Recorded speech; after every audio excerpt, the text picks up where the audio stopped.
The Prophet ﷺ said that when the believer is placed into their grave and they hear the final footsteps of their family leaving, the punishment comes.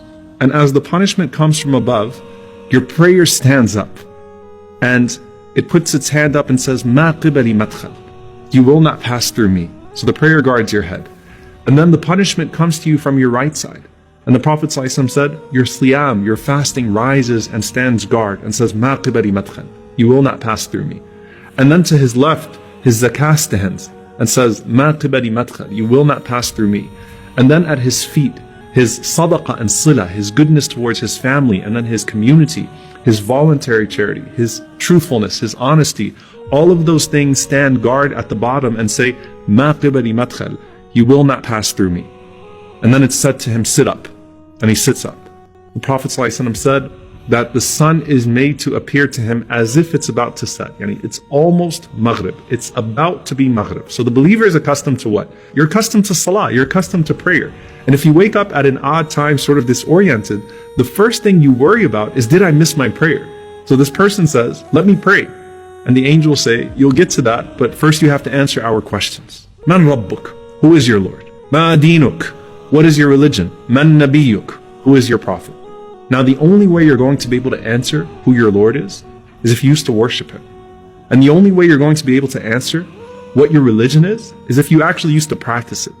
And the only way you're going to be able to answer who your prophet is, sallallahu alaihi wasallam, is if you used to actually follow him.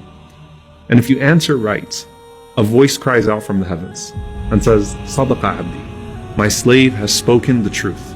And subhanAllah, in one hadith, the Prophet ﷺ said that those two angels that were first frightening, they say to you after you answer the questions correctly, "Kunna na'lamu annaka taqulu hada." We knew you were going to say that. We knew you were going to answer these questions right. And Allah subhanahu wa ta'ala then calls out, supply him with the furnishings from Jannah. Clothe him from the clothes of paradise. Open for him a gate to paradise, so that some of its fragrance comes to him in his grave.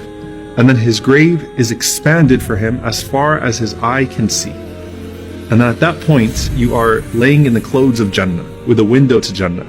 And everything starts to feel like Jannah, starts to feel like paradise. This visitor comes to you, and this visitor has this beautiful face, has these fine clothes, and has this pleasant scent. And he says to you, "Abshir billadhi yasurruk, hadha yawmuka alladhi kunta tu'ad." Glad tidings of that which will bring you happiness. This is your day which you were promised.